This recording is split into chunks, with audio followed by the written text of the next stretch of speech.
and welcome to our latest ALTA Insights webinar. I'm Jeremy Yohe, ALTA's Vice President of Communications, and thank you for joining us today as we've got some industry leaders who are going to explore how integration-friendly platforms and collaborative partnerships are changing the landscape of title technology. Before starting, if you've been on our webinars, you know I've always got a few housekeeping items to go over. We do not have a PowerPoint presentation today, so sorry out there. Everyone likes their handouts and their take-home material, but we're going to have an interactive, Q&A discussion today. Our webinar is being recorded though, so you'll get an email with a link to the recording tomorrow, and you can always access all of our webinar recordings at alta.org/webinars. We're also going to hold some time for Q&A, so if you have any questions, submit them in the questions box, and we'll get them answered at the end, or if they're kind of timely, I'll be watching the questions box and we can pitch them to the experts as we're going along. I do need to thank Close Simple for sponsoring today's webinar, and before introducing today's speakers, we have a short message from Close Simple.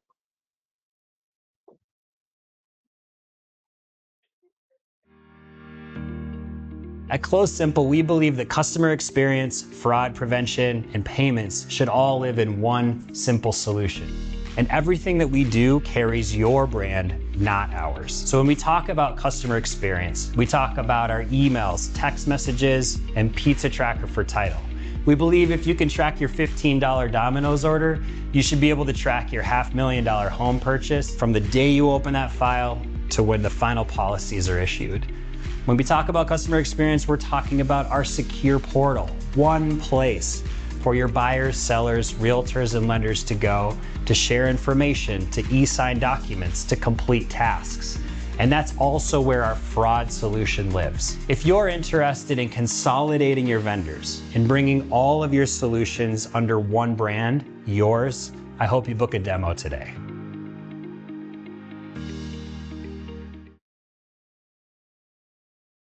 Okay, all right, thank you, Close Simple. On point with the technology solution.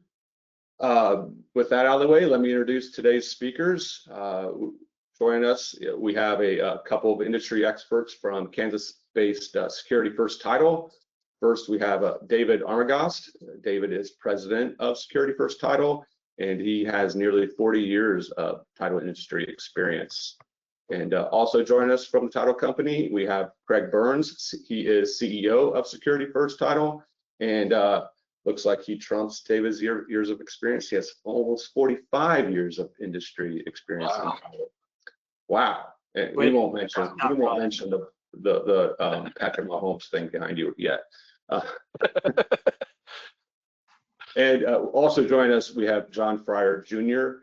John is co-founder and president of Settler, which is a cloud-based title production software solution. John brings more than 20 years of industry experience in title business. And now that we've welcomed everyone, let's get into the discussion. And again, we welcome questions throughout. If you have a question about Patrick Mahomes there behind Craig, please feel free. He's struggling a little. He's struggling a little. All right, we won't bring up the game Sunday night or Sunday afternoon, right? For later. Take it easy, Giovanni. Take it easy. All right, let's go ahead and jump into the questions. And again, please, audience, feel free to submit questions. We want to make this as interactive as possible. And in the industry, for years, title technology providers competed to be the all-in-one, kind of master platform, forcing agencies into, systems that may not fit their unique processes. John, maybe if you want to start off, what are the benefits of combining multiple technologies from different providers, and maybe also what are the weaknesses as opposed to the strengths of opting for a closed system? Great question, Jeremy. First, thanks for setting this up and inviting us to do it. And it's always humbling to follow a video with Paul from Close Simple. He makes everything look good and great looking.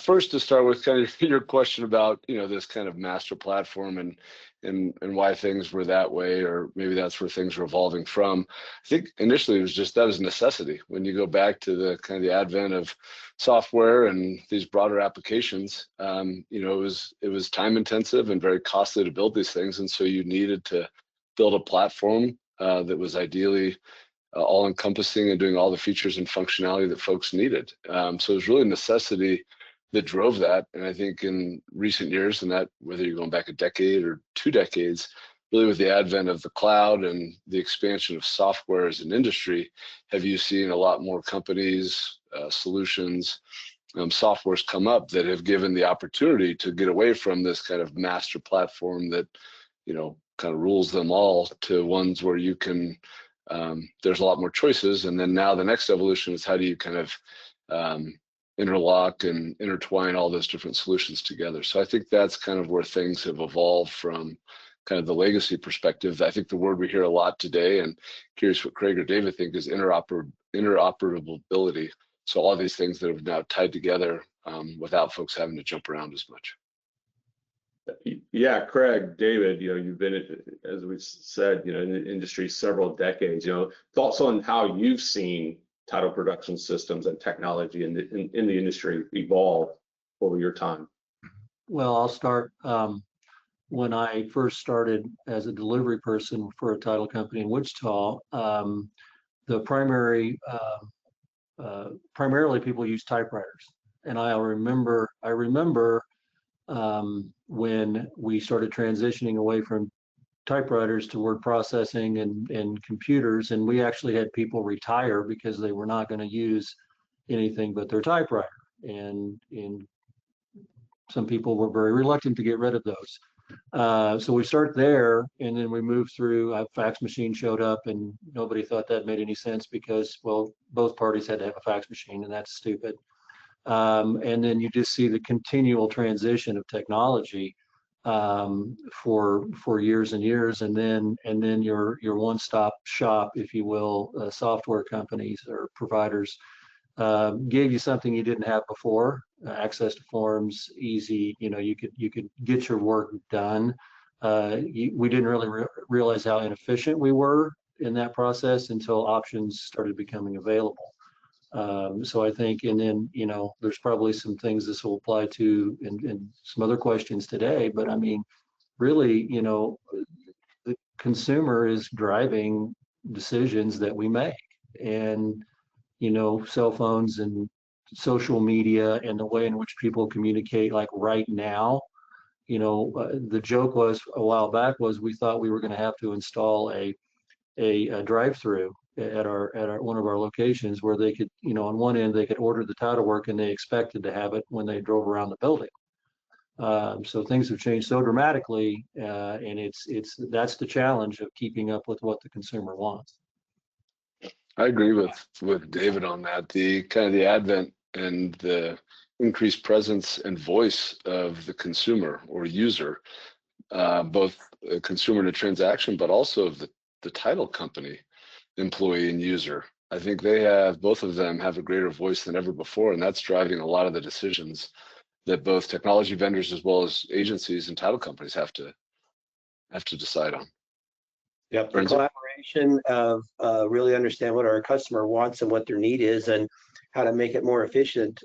Just like we're the country that can transfer real estate more efficiently than pretty much any other country in the world, and which helps push the money around and create wealth and keeps the system going. So to be on top of that and to keep learning, and the challenges we have is just all the threat actors and all that kind of stuff has really changed the game on how we've had to look at things, and everybody's had to really step up and be able to have this whole conversation is about having multiple options and be able to pivot and be able to change and be able to adapt, because when we're doing real time with money and things can happen, we have to have collaboration in multiple systems and learn from each other to protect the environment that we are dealing with. Yeah, we're gonna we have some questions talking about what's driving the change, and you guys are touching on a little bit of customer demand, and what do they need, and then title companies providing that service. You're going to want to be able to provide the technology or those touch points that your customers want or almost have come to expect, because that's how we live now with technology surrounding us every day.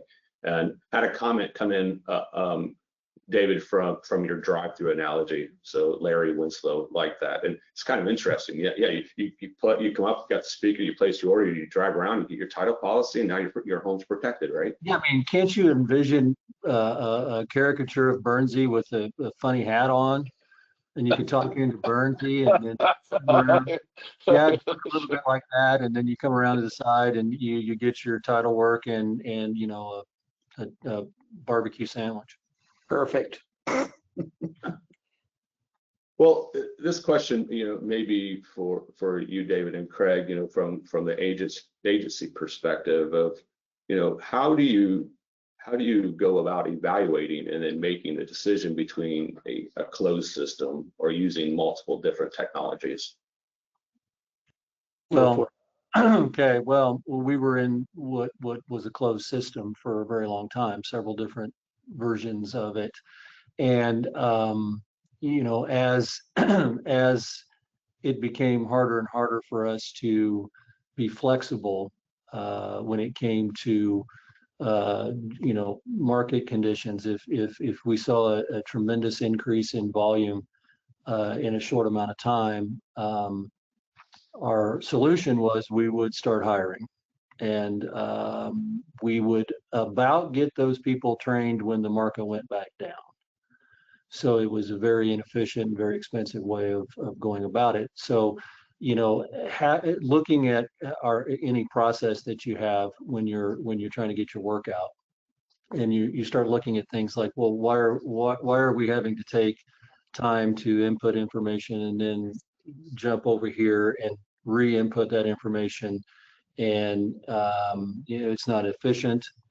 So when you start looking at how you can become more efficient, and you start looking at the things that are taking the time to get the work done, that's when, before it was, we would just throw more hands on deck, if you will, trying to get more volume out, versus now when you're looking at how we do it. If there is a technology, if there's a software out there that can keep us from having to re-input information, for example, or and there's a wide range of options now. But when it's really about talking to in my case, it's talking to our production people, going, okay, what's slowing us down? What's keeping us from being able to get this work out? And then they say, well, they tell you what it is, and say, okay, now let's go out and figure out, is there anything out there that is available currently that would keep us from having to do that? And so that's it's not necessarily an easy process, but once you define where your pain points are, then you start, it's kind of like having a headache. You don't go to the store and buy, something to fix your sink. You go buy medicine to fix your headache. So that's the idea of identifying your pain point and then figure out what's available to help you solve that point. Yeah, and when it comes to the customer's deal, you got to go back to them and go, oh, and over the years, I've seen lots of platforms come out about you go to this portal and they're going to track all your orders and all those kind of things. So and a lot of them ran a lifespan, and real estate agents would adopt or try to adopt it and try to get their people to do the platform and all that, and it just wasn't very interactive way back in the day. And we're finally to the point where all that stuff has really, technology's brought it up to where it is doable. People do want that. They do want to see that you don't have to wait to call back to find out where their order's at, or to see, the communication in today's world is instantaneous. I'll never forget when this is years ago, gang. So remember, this is back when there were beepers and things like that, and they came out with cell phones. And one real estate agent, ended up going to a movie at night, and we were sitting there, and her phone goes off, And instead of, watching the movie and calling back later, she gets up and walks out of the movie theater and answers that call.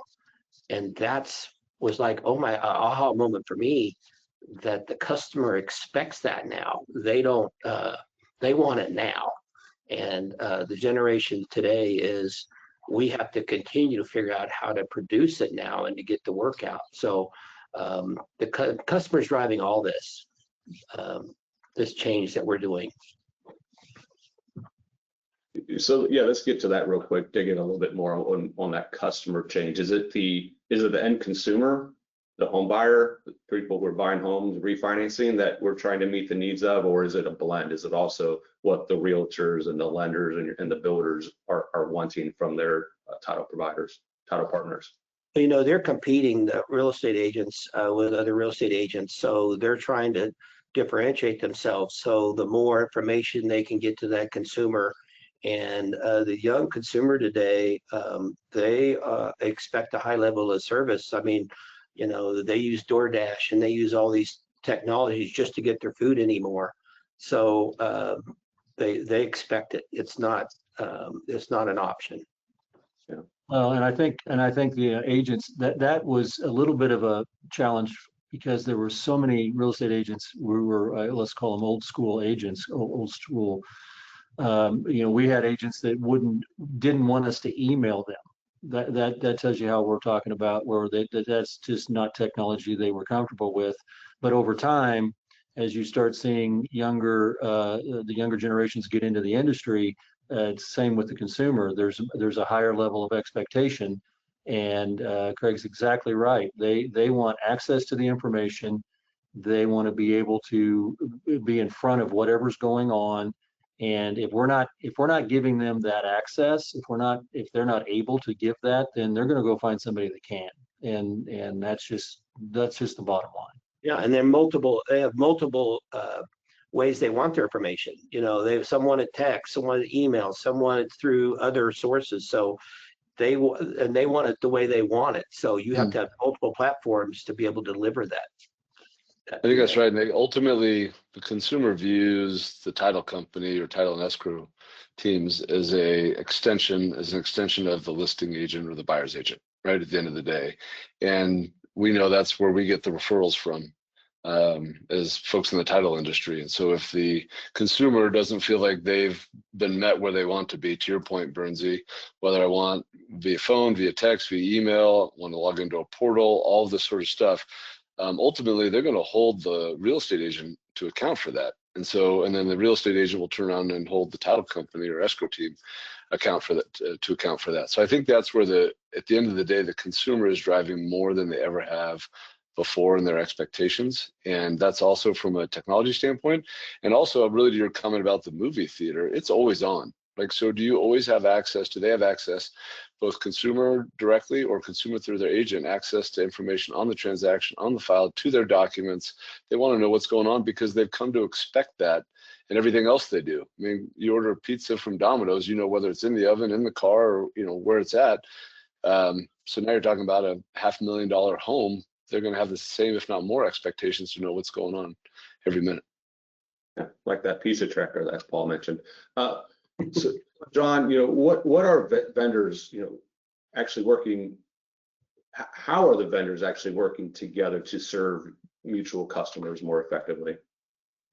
It's a great question, Jeremy. At the end of the day, it all comes down to collaboration, and that interoperability comment that I made earlier. So I think it would be problematic to assume that any one vendor is going to be coming up with all the solutions and all the innovation out there for the incredibly broad spectrum of needs that consumers, real estate agents, and title users have out there.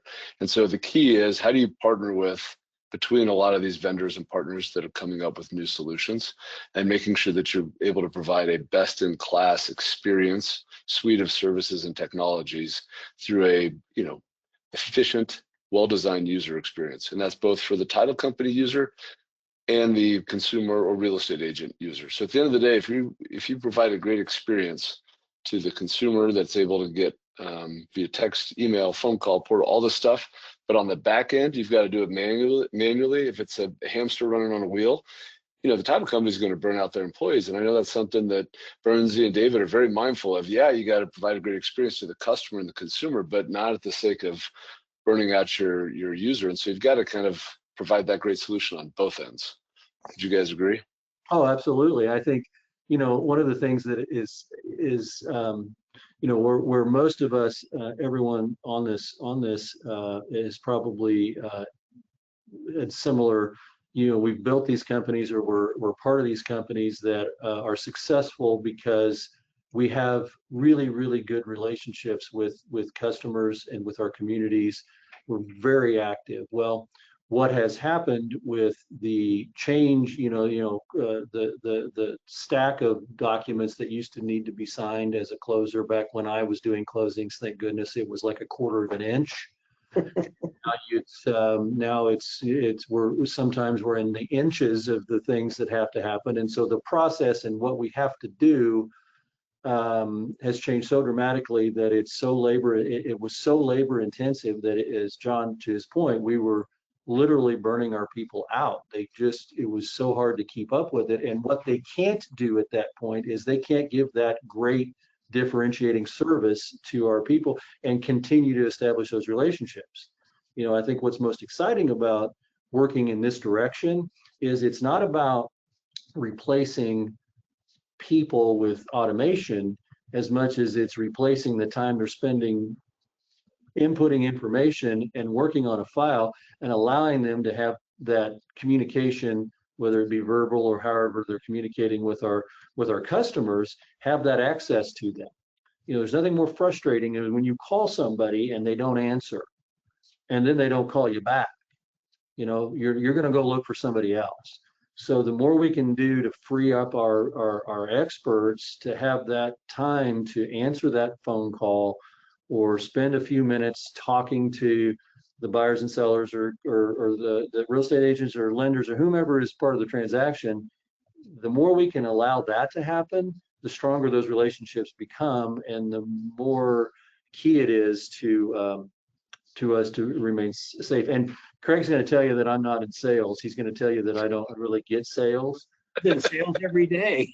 but I think, but because sales is, sales relationships is at the end of this is the key to everything. If we've got those and they're strong, that's because we have had the time to spend with them, but we also are providing the service that they need. And you got to have that. So I do have to say a kind of comment, because, doing closings back in the day, and, everybody would go, oh my gosh, a cash closing, that's like the bread and butter, easiest thing to do. Well, in our world and our coming world, it's going to get even more complicated to do a cash transaction. And actually, it's kind of red flags that it's a cash transaction, correct? So what's interesting about our technology is it's getting more complicated, a lot more complicated, from the contracts we used to write back in the day to the documents that to be signed, and the people that are all involved in a transaction, and the government restrictions and oversight because of bad actors and because of the things that happen, being able to utilize real estate to launder money, let's say, or anything else. So with all that being said, even a cash transaction today is getting so much more complicated. So we need the technology to step up to even have the time to do those kind of things because of it. So the process is guiding our technology too, and pushing that even further to be able to do the transaction. So, and I would tag on something, knowing, Jeremy, this webinar is all about collaboration. I think Bernsey's example of cash closings and seller identity fraud, soon to be all the fin stuff, those are great examples of where collaboration really comes in, because we know a lot of folks, vendors out there, are providing different levels of identity protection, identity fraud, some of the different identification services out there. And what's important is that you're able, as an agency, to identify what you feel is the best fit for your company, whether it's the best in class, they have different features, functionality, whatever it may be, to be able to leverage that in addition to the existing TPS and other services you use. And so that's where collaboration is critical, that you can pick the best in class for all these different technologies or solutions. and then still provide them in a unified or a better user experience for your individual folks as well as the ultimate consumers. And I think we'll see that play out with FinCEN as well. A lot of great solutions out there that a lot of different folks are coming up with. So as an agency out there, how do you identify the best FinCEN solution? How does that integrate with your existing services so that you don't ask your company employees, your title users, escrow folks to jump around to log into 4 different things to get a transaction done? Yeah, we were going to touch on FinCEN later. You know, it's always interesting when new rules or regulation, you know, get dropped upon us. You know, how that requires our industry to pivot and adjust, and oftentimes it is leaning on technology to meet those expectations. Whether it was TRID, you know, more than a decade ago, or now the soon to be implemented FinCEN rules in March. And Craig, you were going to say something. And I'm a advocate of, you know, when you do have people in government and different high places say that, you know, it's just a rip off our industry and stuff. I'm like just the opposite. We're the gatekeeper, we're the watchdog, we're the protector of the transaction. And when we are asked by the government to do something like this, I'm like want to embrace it, because they can't say on one end you're not worth anything and we don't need you, and the other end they're asking us to police something or be the gatewatch for it. So as long as we can charge for what it's going to cost to be able to produce that, and the consumer is going to end up paying it, but the government's requiring it, then I see that as a win-win situation if it's really helping protect the overall piece of the transaction for the consumer long term. Yeah. Well, we've talked a lot about collaboration and meeting customer needs. You know, we're already almost 30 minutes into the webinar. Let's get into the weeds a little bit. Let's talk about the actual tech and the integrations that are needed. And maybe John, you can start off by maybe walk us through what a true open integration actually looks like. And probably in its simplest form, Jeremy, it's an API, and that just allows different vendors and solutions out there to share data back and forth, data and information. And there's a lot of different ways to approach it. There's some that require much more, you know, detailed, customized integration between 2 applications. And then there's some that, you know, are much more open. You'll have some companies that out there that approach it where they're actually putting their API out to the public so folks can come in and understand what data is available. And so people can build that integration, that API integration directly into that vendor. So that would be like the most true sense of an open API. As I mentioned, there's more customized or what you might find a closed integration. But I think that's where you start. And the companies, you know, a lot of the stuff we all use today on our phones, a lot of different applications will leverage that open API platform or technology. That's really what I think when people talk about an open platform or open integration, that's what they're referring to. Okay. David, you mentioned that Security First was on a closed platform before. You know, maybe what were maybe some of the misconceptions you all had from an agency perspective about adopting an open integration model? Well, I don't know that we approached or we exited the prior platform with that in mind.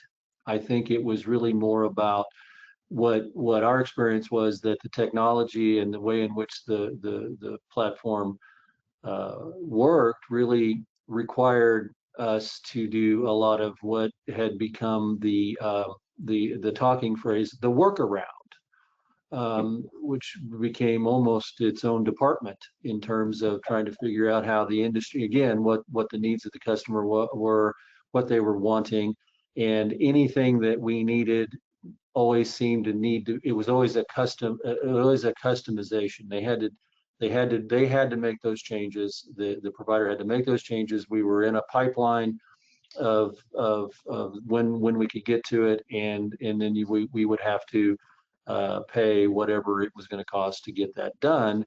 And so it really limited our ability to pivot at any particular time. But quite frankly, there weren't a lot of options. I mean, there were options of different providers of the production software, but they were all very similar. I mean, if for those of you who've been around a while, and you maybe moved from one company to another, and I'm not even going to name names, but you could move, one platform, and then you move over to the other platform, and it didn't take very long to learn it because, well, they were pretty similar. I mean, they all kind of did the same thing, and because there was just not a tremendous amount of customization. And then, what you had to do within those platforms, the infrastructure you had to have on your own team to build whatever it was you needed to have built within the confines of how it operated, became its own cost center.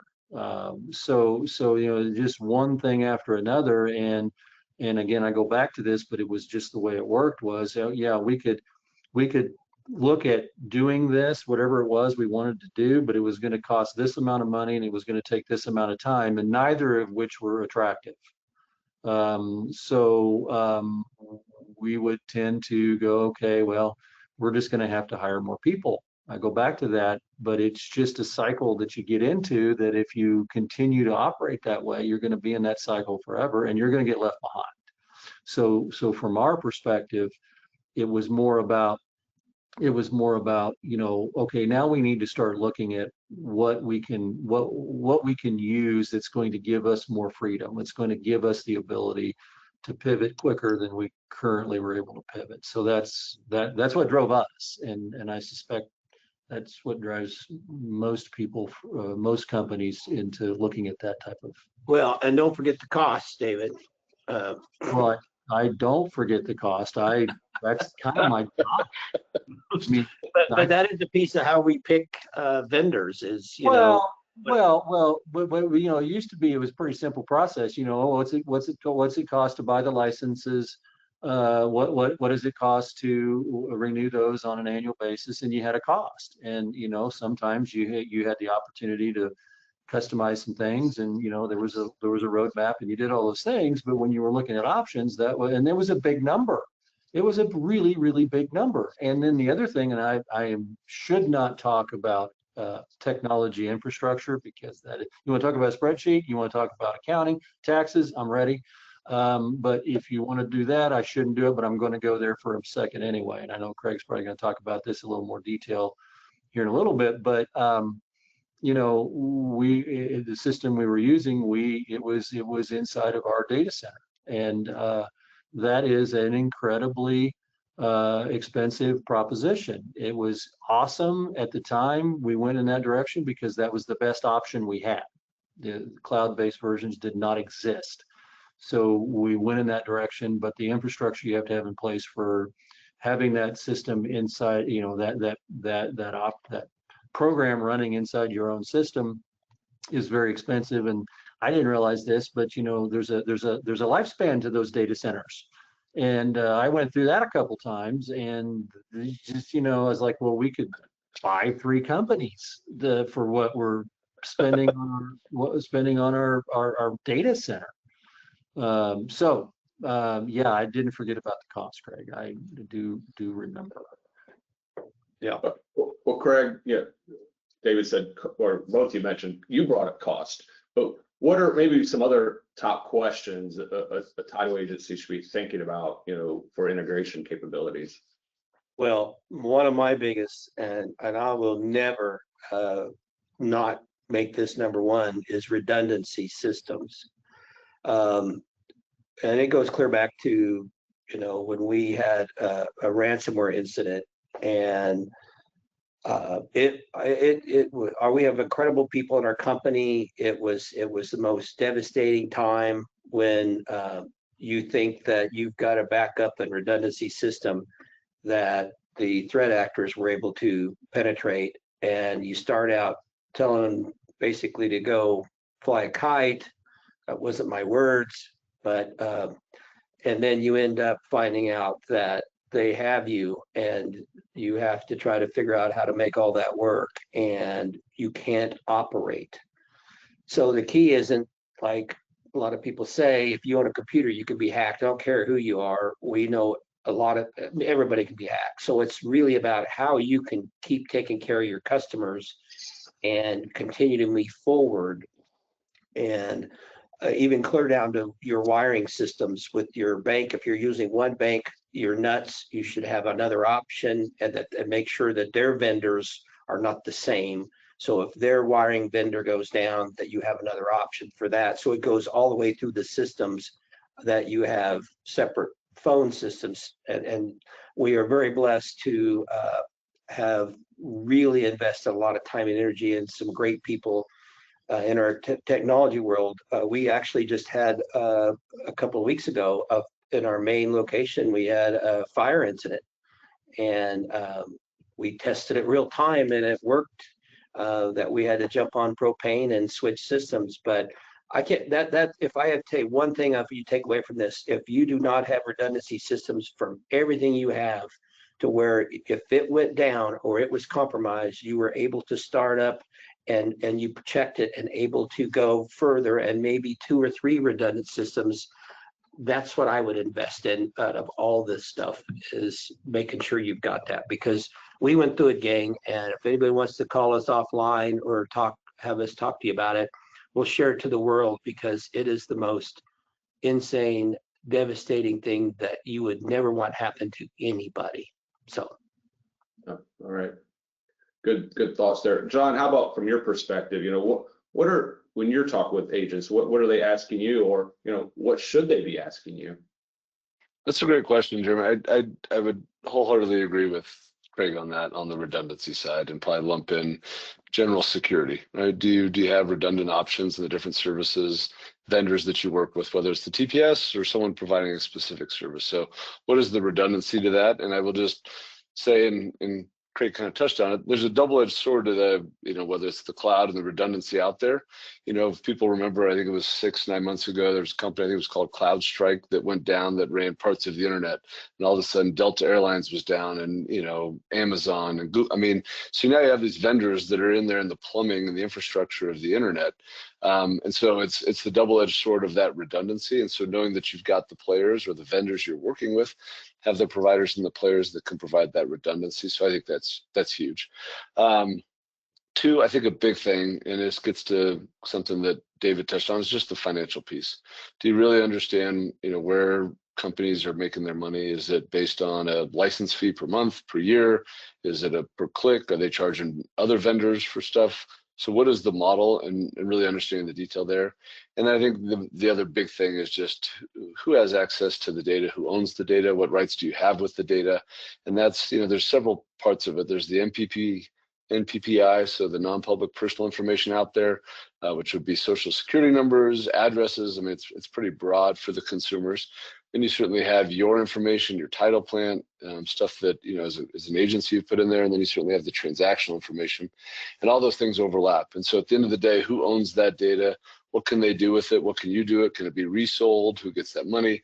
So those are just key things: financial piece, the redundancy piece, and then the data security piece. I think are all critical questions that agencies should really delve into with any provider that they're working with, no matter how big or small. Well, and then I would jump in there and say, when you hear a provider say that they have their system is easily you're easily able to connect with other systems, that you can integrate the various software platforms, I would say you should ask them to prove it. I think that's an overused sales technique, and I'm just not sure, because it's one thing for there to be the possibility or yes, we can integrate. It's another thing if it takes a year and, oh, by the way, it's going to cost X, or yeah, we're not really that interested in integrating with that because we just don't see a lot of other potential users needing that.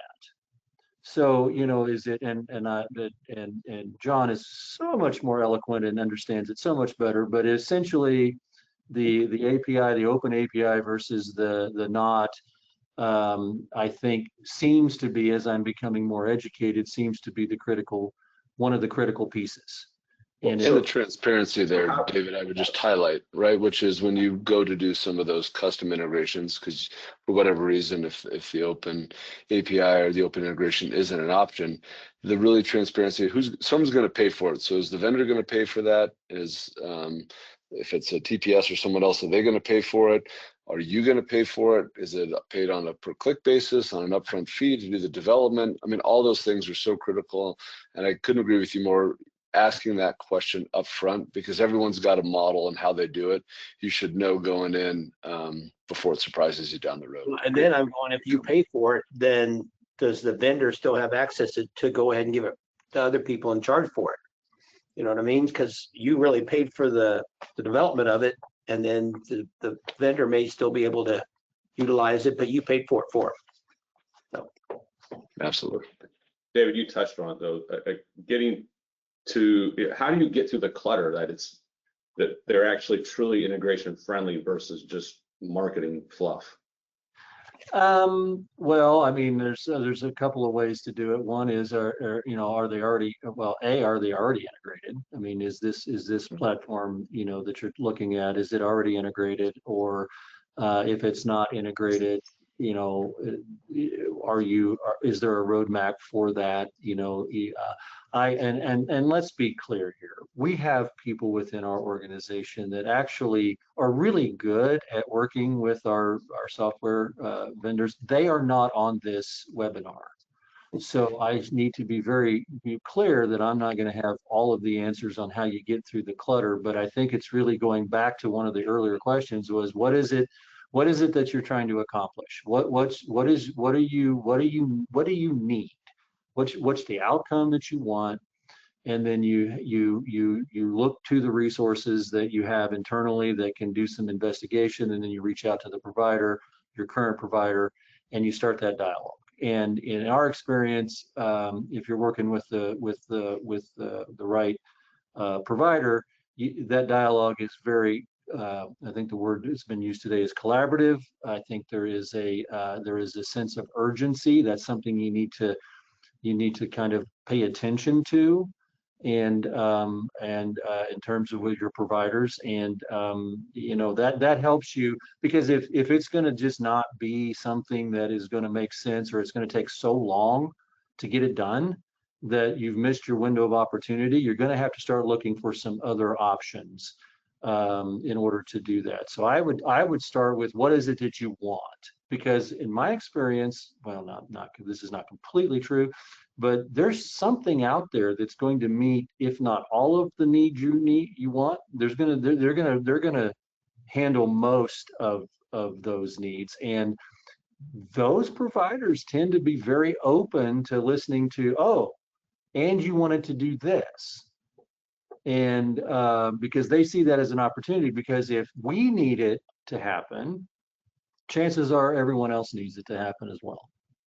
Yep. So, and I also would just go ahead, Bernsey. No, you buddy. I was just going to highlight, because David brought up collaboration again, and I think it's so intrinsic to our industry. When we think about it, I mean, our job is to take care of property records, and as an industry, we are naturally both competitors and collaborators. So yeah, we compete in the market. We're going after the same business, all the agencies. But on the flip side, we also collaborate to ensure that we have clean, accurate property records, right, that we can continue to use.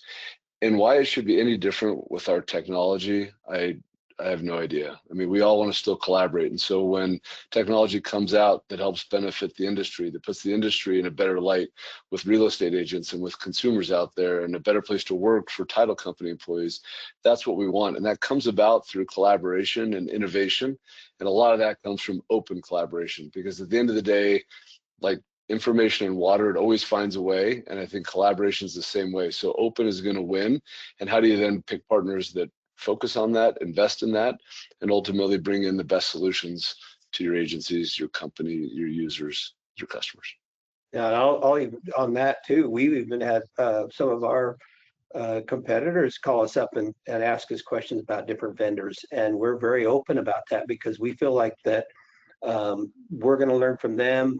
they're going to collaborate with us, and it just helps our whole industry. So when it comes to that part of it, we are very collaborative with even our larger competitors in different markets because of it. But I do know that, you know, besides going past the salesperson on a vendor or things of that nature, like David said, prove it. Because if you go a little further and say, okay, I want to sit down and talk to your research and development team and kind of get a feel for how open they are and how robust they are, because hey, everything that we're putting out today in 5 years is going to be obsolete probably. So you have to spend a lot of time and energy on where's this thing going and how to get there, you know, at a very agile time frame. So it's whatever is going on now is definitely not the way it's going to be 5 years from now, as we know with everything. So. Yeah. Do either any of you have, you know, any success stories, you know, where an open integration solved a real challenge? Craig, you mentioned the fire and having the redundancy platforms, and you're able to keep, you know, something goes down, but yet you can turn to option B and keep going. You know, do any of you, any other success story of open integration, you know, to share with the people on the call?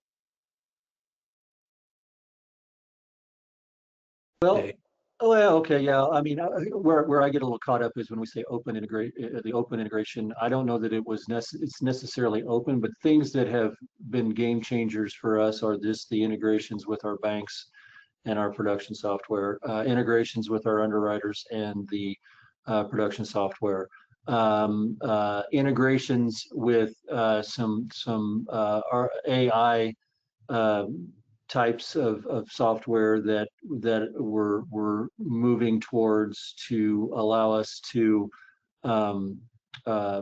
more easily communicate in fashion that the customer wants, as Craig pointed out earlier. And you know, we're looking at options for the upcoming FinCEN fun that we're all going to be having. Craig sees it as an opportunity, and you know, every challenge is an opportunity.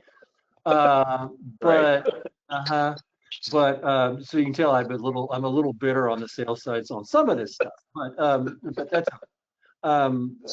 but you know, just thinking about how we're going to attack that, right? How we're going to go through this new thing that we have to do, and then I see it as we're kind of on a path that we're going to try to use smart forms. We're going to try to use some things that I think that the consumer is kind of used to. We were always so apprehensive. I think a lot of, for a very long time, seemed like our industry was very apprehensive about going directly to the consumer. We were always working through our real estate agents and lenders and attorneys, and that's kind of how the market worked. Well, now we need more access to the consumer, the end consumer, for obvious reasons with FinCEN and some other things. But just figuring out what that integration that will allow us to use some smart forms that will then allow us to get the information we need for FinCEN, and then figuring out how to have that to where we don't have to rekey and that's the process. Those are the types of processes that I see that this open integration, or this way to integrate, is going to allow us to deal with these kinds of new requirements that we have, or just things simple as just processing the file. Is it getting, you know, we have turn time requirements. How soon should we be sending this out, and how soon should that go out? And if we can the more we can automate that, where it's not something that could be forgotten, is no longer going to be forgotten. So you know, I didn't get very specific on any providers. That's not where I wanted to go today, but I think just the banking and the underwriters, but also some other platforms that are going to allow us to better communicate with end consumers and our real estate customers. That's where the real success is going to come. What I'm hoping is our technology is going to really take some pressure off our escrow folks, because the amount of pressure that they're under today compared to what it was 5-10 years ago is completely different. And I think it's such a stressful part of our industry that I'm hoping that as this thing continues to grow, it will definitely take a little bit of stress off of them with the automation piece of it, because there is so much more to the detail of doing an escrow closing today, and even going in the future, that we have to have this technology to save them if Well, anything. and also, the more stress you put under them, the more likely it is they're going to make a mistake or they're going to forget something. And with the amount of fraud that's going on right now, that's just continuing to become more and more of a challenge. I think the more we can do to protect the data, make sure it's getting in the right places, make sure it's going out at the right time, the less stress it's going to put on our people and fewer mistakes. And the days of the consumer or the real estate folks and everybody saying that you have got to do everything through us is nuts, because it's more liability on them.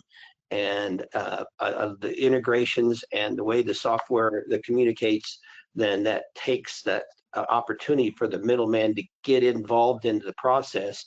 If our systems are already talking to each other and integrated, then it makes it tougher to hack into it. So when a real estate agent tells me or would tell me today that you have to do everything through me, we would have to sit down and have a long talk. So Probably over. I mean, that's one thing I would just highlight in that deal is the biggest involved of some kind, and maybe a barbecue sandwich, but we would get across. the biggest benefit from the open architecture versus closed is probably threefold. One, oftentimes cost. Two, time and how quickly you can get it up, and then the breadth of integrations that you have. So you can ultimately build the same integration, whether it's open or closed. It's just the time, the cost, and how many of them you can get in there. And so that's where, you know, if you go back to the pandemic and people all of a sudden, okay, I need to be able to do, you know, remote online notaries. How's that going to happen? Well, if you have an open architecture, it can come together a lot faster than if you have more of a closed platform or a closed model. And so I think that's ultimately where the benefit is. And there's no reason to think that those opportunities or challenges are going to stop coming at us. And so you can adapt and adjust more quickly with more of an open platform, open approach. Yeah, definitely. Again, reminder, if you have any questions, pop them in the questions box. We've got about 5-6 minutes to go. Time is flying by. You guys all mentioned data though, and fraud, and as there's more connected systems, more entry points for data. How can agencies and their tech partners work to protect this NPI, while still embracing the open integration? John, maybe you want to kick this off. Yeah, again, as I kind of mentioned earlier, Jeremy, I'd certainly start with the vendor's overall approach to data. So read the contract very carefully. How do they approach it? What are the protections in place? All the legalese in there is absolutely critical. And then asking the tough questions about their backups, about the redundancy, about some of the third-party monitoring services that they have in place. Again, by going to the cloud, you have a lot of great redundancy options out there. They're able to spread it over multiple large data centers across the country, across the world, all these different services out there. But then you also have some elements, like we talked about CloudStrike, that are out there that can bring it down, and certainly susceptible to all the bad actors out there that are now in the cloud. And so you have a risk no matter where you go.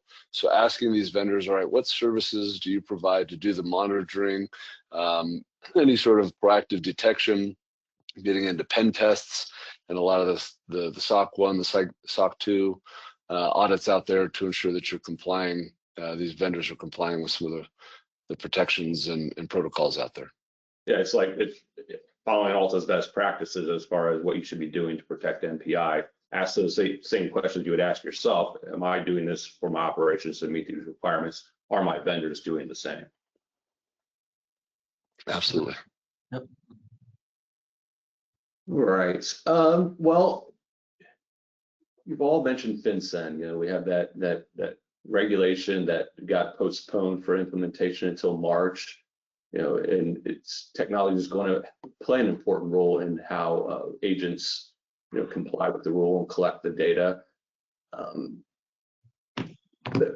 there's a lot of new and evolving FinCEN tech solutions. So how does an agent go about figuring out which one's right for them?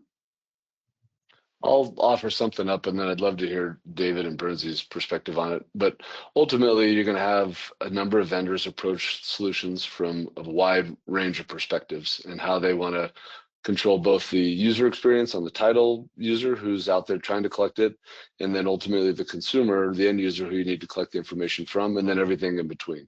And so starting with, a team of operations folks, and how do you want to handle this? Do you want to have people go to a portal? Do you want to have them send it to you via email? Do you want to have someone call them and talk to them on the phone? I mean, there's different levels of security there. There's different levels of customer experience and user experience. And then on the back end, how much do you want to, have your team automate the process, do it more manual, perhaps more accurate, less accurate? So starting with what you want it to look like, and then go out there and find the vendors that do those elements. There are vendors out there that are going to do a turnkey, the whole thing from data collection all the way through submittal. There's some that are going to focus on a much better data collection experience and not do the back end and the submittal. Some folks are going to focus more on the submittal. So then you can go out there and identify and pick the vendors that you want. And back to your whole reason for putting this webinar together, Jeremy, the best vendors are going to be the ones that collaborate and integrate with other vendors so that you have the optionality to change your mind, change the solution down the road when something works or doesn't work. And I'd even go from the consumer side of things, the way a lot of these investors and builders operate, it can be daunting and costly. So trying to figure that out as you're working through what vendor you're picking is critical to know, and then how you navigate it, because as with any rule, there's people that try to figure out a way around it or skirting the options. And so trying to navigate that, especially as this thing rolls out, is going to be a little tricky for everybody involved. Yeah. Sorry. Go ahead. Oh, I was going to say, when you look at the types of transactions that are FinCEN reportable, I think Craig hit on the very point. Is from our world, they're clustered into two primary. I mean, there's obviously the actual individual buying for cash. So those transactions do exist, but in looking at our data and our information and our orders and past orders, a lot of them are builders, are investors. And so that's it's going to be a challenge for us on, as Craig said, how do we communicate now? How do we get the information? They're going to want it to be really, really easy, and for free, and they're not going to want to pay for it. So no solution there. Just yeah. I know you're all in the same boat, but that's the challenge. Problem.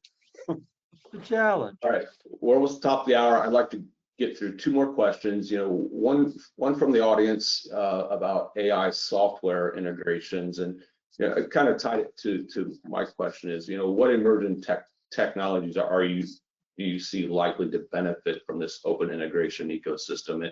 And then Dale's question, this specific for you and Craig, David and Craig, do you have AI software integrations now? Yes.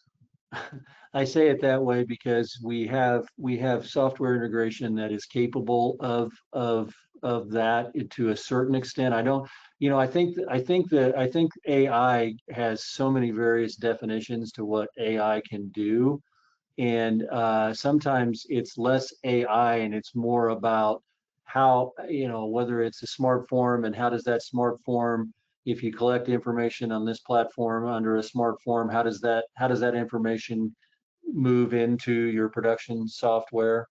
How are you using it for a chat function? Are you using, those kind of, that's the direction we're at now, and we're in the beginning stages of implementation of that. And it's really about making a decision both internally and externally as, okay, what's our staff going to be not necessarily comfortable with, but what's going to, is there going to be any pain points internally by using some automation, AI automation, to gather information as an example?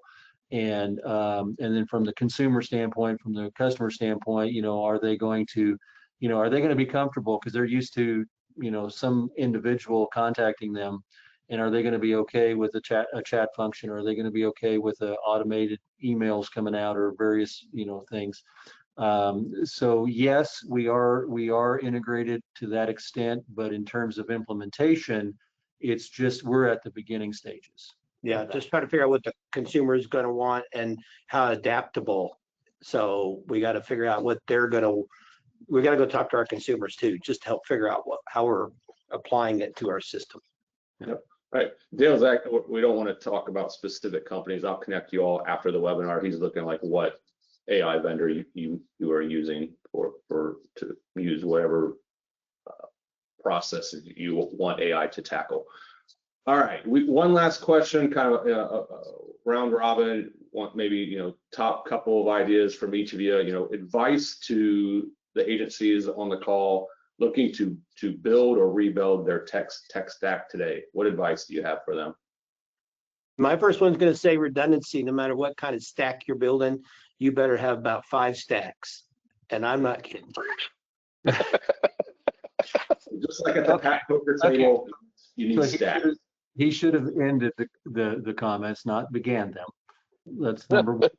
No, my 2 cents on that is I would focus on going back and again looking at your process and looking at what it is you're trying to accomplish. Are you really wanting to automate as much as you can so that you can push more time for your employees? And is your geography such that it makes more sense for you to centralize some processing? All of those are the types of questions you need to start asking yourselves, and then figure out, okay, if those are yes, and we want to automate as much as we possibly can, then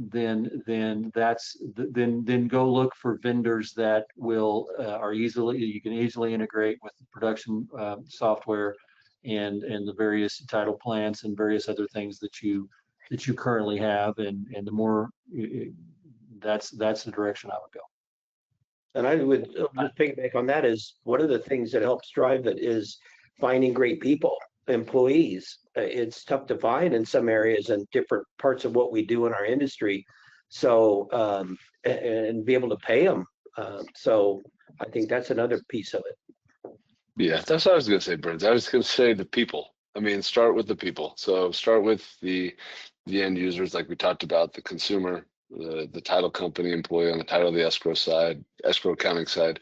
What is their experience? Because you go out and pick a platform and you don't think about them in mind, adoption is going to be difficult. You're not going to get all the bang for the buck that you're looking for. So start with the people.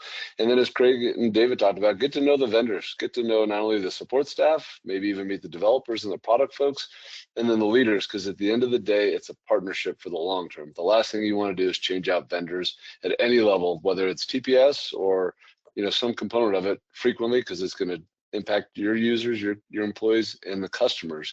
And so know that you've got a good relationship and partnership for the long term. So like our industry, it really starts with relationships and investing the time to make sure you're partnering with the right folks. Fantastic. Great conversation about collaboration in the tech space and driving efficiency and meeting customer needs.